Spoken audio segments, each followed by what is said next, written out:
সেই ভোরবেলা থেকেই রজনীপুর গ্রামকে ভিজিয়ে দিচ্ছে লাগাতার বৃষ্টি। পথঘাট কাদায় লেপ্টে পুরো একাকার। অথচ এই বৃষ্টির মধ্যেই নিতাইয়ের বাড়ির সামনে জটলা পাকিয়েছে জনাদশেক গ্রামবাসী। বাড়ির ভেতরের দৃশ্যটা দেখার বড্ড ইচ্ছে তাদের, কিন্তু সাহস করে এগোতে পারছে না কেউই। কাল নিতাইকে বাজারে দেখলাম, কি সরল সোজা একটা ছেলে। হ্যাঁ রে পাটুডা, আমি তো বিশ্বাসই করতে পারছি না। গতকাল রাতে চিৎকারের মতো কিছু একটা শুনেছিলাম, এই দিক থেকে এসেছিল। ভেবেছিলাম মেঘের গর্জন টর্জন হবে হয়তো, কি শুনতে কি শুনেছি। দরজা তো নাকি বাইরে থেকে বন্ধ ছিল। তাহলে এমন কাজ কে করলো? মোড়ল মশাই ভেতরে গিয়েছেন, দেখে বুঝে তিনিই বলতে পারবেন বাকিটা। তবে এটুকু নিশ্চিত, এই অঘটনটা ঘটিয়েছে অন্য কেউ। সনাতন দাকেও দেখলাম মোড়লের সাথে। নিশ্চয়ই কোনো না কোনো সূত্র বের করে ফেলবে ওরা। নিতাইয়ের ঘরটা স্যাঁতস্যাঁতে আর অন্ধকার। দরজাটা বাইরে থেকে বন্ধ থাকায় ভ্যাপসা একটা গন্ধ ছড়িয়ে পড়েছে ভেতরে। মেঝেতে পড়ে আছে নিতাইয়ের নিথর দেহ। লাশটার পাশে গম্ভীর মুখে দাঁড়িয়ে আছেন গ্রামের মোড়ল শ্যামল রায়। তার কপালে গভীর চিন্তার ভাঁজ। অপরদিকে চিন্তিত মুখে দাঁড়িয়ে আছে শ্যামল রায়ের বিশ্বস্ত কর্মচারী সনাতন। সনাতন, ভালো করে দেখ, কোথাও কোনো চিহ্ন পাস কিনা। আগে মোড়ল মশাই, আমি তো কিছুই বুঝতে পারছি না। ঘরের দরজা অবশ্য বাইরে থেকে বন্ধ ছিল, কিন্তু বাইরে থেকে কেউ আসার তেমন কোনো চিহ্নই তো দেখতে পাচ্ছি না। জানালার শিকো যেমন যেখানে ছিল তেমন ভাবেই আছে। কিন্তু ছেলেটা তো আর নিজে নিজে মারা যায়নি। নিতাইকে মেরে প্রমাণ মুছে দিয়ে বাইরে থেকে দরজা লাগিয়ে পালিয়েছে খুনি। নিতাইয়ের মাথায় আঘাতের স্পষ্ট চিহ্ন। ওকে হয়তো ধাক্কা দিয়েছিল, আর তারপর ওই দেওয়ালে লেগে ফেটে গিয়েছিল মাথাটা। কিন্তু কে করবে এমন কাজ? নিতাইকে তো খুব সহজ সরল ছেলে হিসেবেই জানে সবাই। সাত স্বরেও যা রা নেই। ওর তো কোনো শত্রু থাকার কথাও নয়। শত্রু বাইরে থেকে আসে না সনাতন, ভেতর থেকেই তৈরি হয়। যা এবার বাইরে গিয়ে লোকজনকে বল সৎকারের ব্যবস্থা করতে। দারোগা পুলিশ ডেকে গ্রামের নাম খারাপ করতে চাই না। যা করার আমরাই করব। কিন্তু মোড়ল মশাই, আমার বড় দুশ্চিন্তা হচ্ছে। এইরকম একটা ছেলেকে কে মারবে? গ্রামে কোনো বড় খুনি টুনি ঘুরে বেড়াচ্ছে না তো? ভয় পেলি নাকি? যা বলেছি কর, ওইসব অলক্ষণে কথা বলিস না। সন্ধ্যা হয়ে গেল, কিন্তু বৃষ্টি থামার কোনো নামগন্ধ নেই। আকাশ তখনও অনেকটাই মেঘলা। গ্রামের বেশ কয়েকজন লোক মিলে নিতাইয়ের দেহটা খাটিয়ায় তুলে রওনা দিল শ্মশানের দিকে। পথটা গ্রামের ভেতর দিয়ে গিয়েছে, দুই পাশে ঘন গাছপালা। সনাতন দা, আর কত দূর? কেমন যেন গা ছমছম করছে আমার। চুপ কর তো, মরা মানুষ নিয়ে যাচ্ছিস, একটু ভালোই ভালোই যেতে দে। না গো সনাতনডা, পাঁচুডা ঠিকই বলেছে। চারপাশ কেমন অদ্ভুত রকমের চুপচাপ দেখছো না? পাখিগুলোও ডাকছে না। কথাটা শেষ হওয়ার আগেই একসঙ্গে দাঁড়িয়ে পড়ল সবাই। তাদের সামনে পথের ঠিক মাঝখানে যেন মাটি ফুঁড়ে উদয় হয়েছে একটা ছায়ামূর্তি।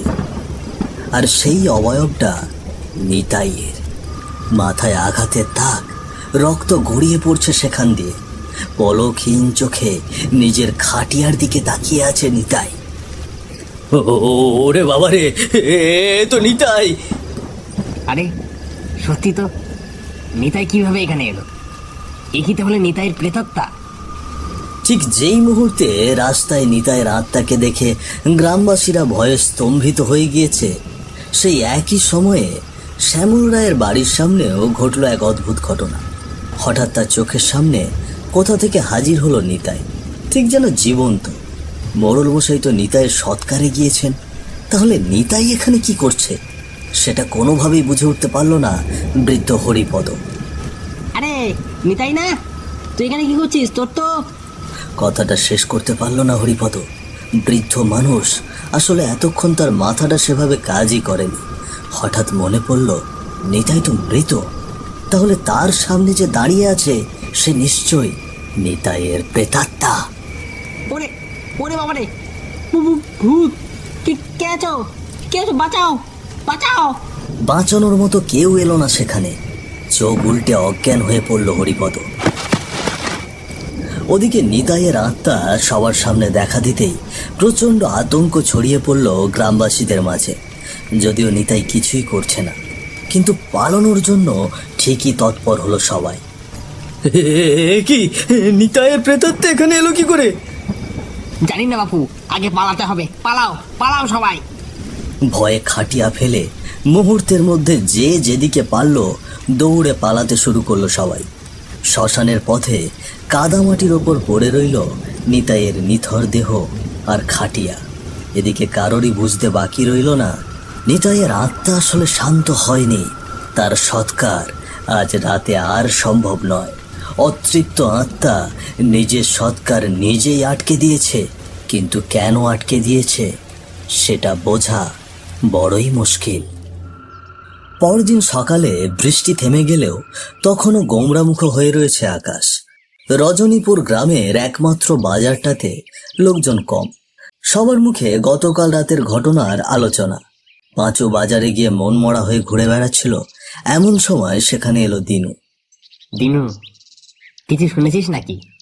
গতকাল রাতে মোডল মশাইয়ের বাড়িতে নিতাইয়ের আত্মাকে দেখা গিয়েছে। সারা গ্রামেই তো এই কথা, কিন্তু আমার একটা বিষয় ঠিক লাগছে না, বুঝলে পাঁচুদা? কি বিষয় হলো বলতো?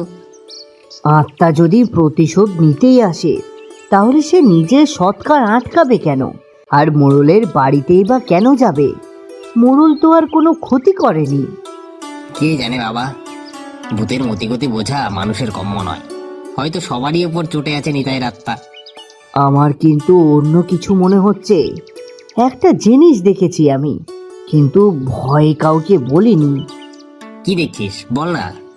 নিতাই যেদিন মারা গেল, সেদিন আমি মোড়লের ছেলে নিখিলকে নিতাইয়ের বাড়ির দিকে যেতে দেখেছিলাম। খুব রেগেছিল মনে হলো।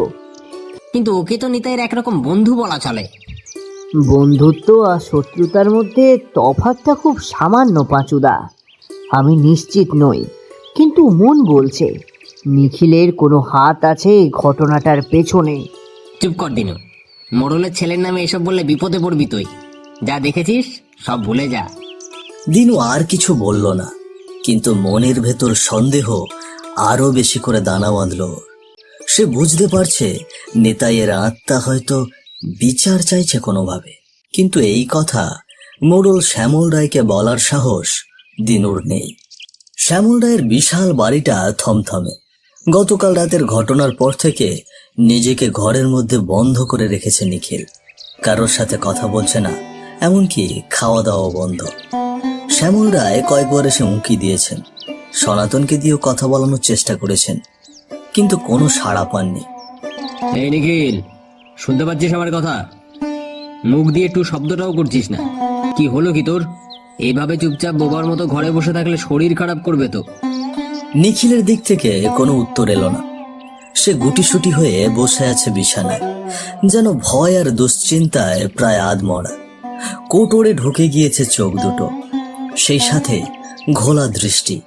কি যে হলো ছেলেটার? সনাতন, একবার ডাক্তারকে খবর দিবি? দিচ্ছি মোড়ল মশাই, কিন্তু আমার মনে হয় এ রোগের চিকিৎসা ডাক্তারের কাছে নেই। মানে কি বলতে চাস তুই? আগে গ্রামের লোক বলা বলি করছে নিতাইয়ের আত্মা নাকি নিখিল বাবুর জন্যই বাড়ির চারপাশে ঘুরছে এখনো। শ্যামল রায় কড়া চোখে তাকালেন সনাতনের দিকে। এমন কোনো কথা গ্রামের বাতাসে ভেসে বেড়াতে পারে তা তিনি কখনো কল্পনাও করেননি। সনাতনের কথাটা উড়িয়ে দিতে চাইলেন তিনি, কিন্তু তার হঠাৎ মনে হলো গ্রামে যেহেতু গুঞ্জন ছড়িয়েছে, তার মানে নিশ্চয়ই কোনো না কোনো কারণ রয়েছে এই রটনার পেছনে। সন্ধে নামার সাথে সাথেই বৃষ্টিটা আবার শুরু হল। দিনু তার বাড়ির দাওয়ায় বসে ভাবছে নিখিলের কথা মোড়লকে বলাটা ঠিক হবে কিনা। কি করি এখন? মোড়লকে গিয়ে যদি বলি, নিখিল তো ছাড়বে না। ওর যা ক্ষমতা, কিন্তু নিতাইয়ের জন্য। আচমকা ওর সামনে আবির্ভূত হলো নিতাইয়ের প্রেতাত্মা। তার দৃষ্টি সরাসরি দিনুর দিকে। দিনু, আমি নিতাই, শুনতে পাচ্ছিস? দিনু। নিতাই, তুই তো তুই তো আর বেঁচে নেই। বেঁচে নেই তা ঠিক, কিন্তু শান্তিও তো পাইনি। আমার আত্মাটা আটকে আছে দিনু, ওই অন্যায়টার জন্য আটকে আছে। তুই তুই আমার কাছে কেন এসেছিস? আমার ক্ষতি করতে? আমি কিছু করিনি। তোর ক্ষতি করতে এলে এভাবে কথা বলতাম তোর সাথে? তুই তো সব দেখেছিস, নিজের চোখে দেখেছিস নিখিল কিভাবে আমায়। আমি দেখেছি, আমি সব দেখেছি, কিন্তু আমার যে বড় ভয় নিতাই, তার বিরুদ্ধে মুখ খুললে আমার কি হবে, আমার পরিবারের কি হবে? ওরা যে আমায় হাসত রাখবে না। ভয়ের চেয়ে সত্যিটা কি বড় নয়? আমি তো মরেই গেছি, আমার আর কিছু হারানোর নেই, কিন্তু তুই বেঁচে আছিস। একটা মিথ্যের বোঝা নিয়ে তুই কিভাবে বাঁচবি বল? না, পারি না, এক মুহূর্তের জন্য শান্তি পাই না। তোর মুখটা সারাক্ষণ চোখের সামনে ভাসে, মনে হয় তুই আমার দিকে তাকিয়ে আছিস। আমি তাকিয়েই আছি দিনু, সুবিচারের আশায়। তুই একমাত্র সাক্ষী, তুই মুখ না খুললে আমার মুক্তি নেই। ওই নর পশুটা ঘুরে বেড়াবে আর আমি এখানে ছটফট করব। ঠিক আছে, আর ভয় পেয়ে লাভ নেই, যা হওয়ার হবে। তুই যখন এসেছিস তখন আমায় বলতেই হবে।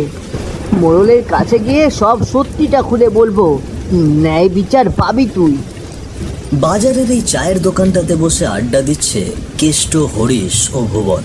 ঝিরঝির করে বৃষ্টি পড়ছে বাইরে। দোকানে সবার আলোচনার বিষয় একটাই, আজকের কাণ্ডটা শুনেছ নাকি হরিশ দা? নিতাইয়ের আত্মা নাকি ভর সন্ধ্যায় দিনুর বাড়ির সামনে দাঁড়িয়েছিল। হ্যাঁ রে, কানে তো এলো, কিন্তু কথা সেটা নয়। কথা হলো, নিতাইয়ের আত্মাটা শুধু দিনুর কাছেই কেন গেল? যার মনে পাপ ভূতে তাকেই ধরে, নয়তো যার বুকে সত্যি চাপা দেওয়া আছে তার ঘুম কাটতে আসে। কিছু তো একটা গোলমাল আছে, যা দিনু জানে। আরে না না, দিনু ছেলেটা ভালো, সাত চরেও রাগ করে না। তবে হ্যাঁ, শুনেছি ঘটনার দিন দিনু ছিল ওর বাড়ির কাছাকাছি, হয়তো কিছু দেখে ফেলেছে।